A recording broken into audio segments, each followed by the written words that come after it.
This happened to me when I was 14 years old. I'm a female and my name is Jenny.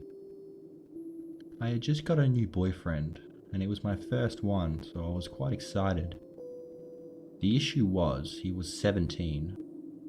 To me, this didn't seem like a big deal, and for maybe the first 2 months, there wasn't a problem. Until one day I decided to tell my parents. My dad did not like the idea of me having a boyfriend, let alone one 17 years old. When he found out, he went absolutely crazy. This caught me off guard, and I was very angry as well. We had a big fight, and he eventually said that I couldn't see my boyfriend anymore. This infuriated me. I had never been so upset. He sent me to my room to calm down. It didn't help. I sent a few texts to my boyfriend telling him about the situation. He also seemed very unhappy about it. He tried to convince me to run away, saying I could stay with him for a while. I was so angry, so I said yes. I asked him if he could come pick me up, but he said his car was in the shop. I really had to get out of the house, so I decided it would be a good idea to try and walk. He lives in the town and we live just outside. There's a main road next to our house that leads directly into the town. It would be about a 2-mile walk. It was currently just after 10 p.m. and I knew it would be dangerous. But I was 14 and I couldn't think straight.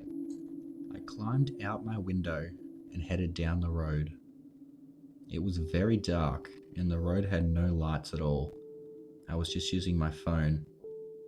I had been walking for about 10 minutes when I heard a car coming from behind me. I got off the road as much as I could and watched as it went past. It was an old red car. It looked like it was from the 60s. It would have been worth a lot of money. I continued on with my walk, and not 2 minutes later, I heard another car coming from behind me. Again, I got off the road to let it pass. And to my amazement, I watched as the same car came past. I stopped. It was so strange. It was an identical car. As far as I could see, nothing was different. This road was a 2-way road, and I would have seen it come back. In fact, no cars had come from the other direction. There was no way. I just assumed it had to have been with the other car. Maybe for a car show or something. I shook it off. 2 minutes later, another car approached from behind. I jumped around to see it, and couldn't believe my eyes when I realized it was the exact same car. I was now frightened. I quickly checked for differences, but it was the exact same car. I was sure of it. There was no way this car could have got around. There was nothing but empty land to each side of this road, and I would see any road that would allow a car to circle around. There was nothing. I tried to get as far away from the road as I could, which wasn't far because there was fences to either side. After about 2 minutes, I saw headlights behind me, and I jumped around with fear. I tried to tuck myself into the side of the road as much as I could. I was now so scared. To my horror, the car began to slow down. It came to a halt. I was frozen solid. I just looked into the dark window. I could almost see a figure. I did not know what to do. Running would have been an obvious option, but for some reason, I didn't. And then I was grabbed from behind. My chest was almost crushed by the tight bear hug of whoever it was. It was tight enough that I couldn't scream. Not that it would have done any good. This place was deserted. I was so winded. and then a hand gripped across my mouth. I struggled, but it was so tight. Everything got fuzzy after that, and for some reason I passed out. I woke up in a dark abyss. I was frozen. I mean literally frozen. I couldn't move anything. It was impossible to see a thing. My screams echoed, but seemed to go nowhere. I was lying there for about 10 minutes, trying to cry. Slowly, the sound of a woman's whimpering filled wherever I was. She was sobbing, and it slowly turned into a hysterical fit. I was so scared I felt like I was about to have a heart attack. There was nothing I could do. I had no access to my body. More and more women seemed to join in, just crying and screaming until it was hundreds of them. The screams were driving me insane. They weren't coming from any direction in particular, just from everywhere. It was like I was in a pitch black stadium full of screaming women. Women in pain, scared out of their minds. I was one of them.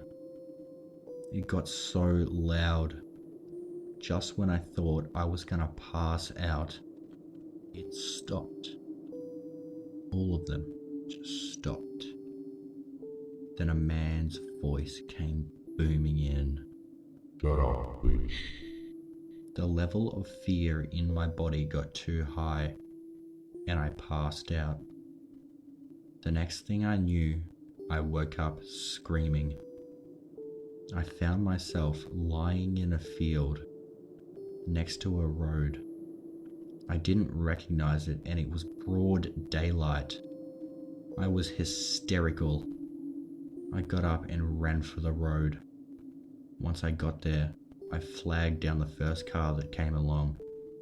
They helped me get home. When I got there, my house was flooded with police. As quick as I could, I smashed through my door. My parents screamed in relief. I eventually found out the full story. I had been missing for 16 hours.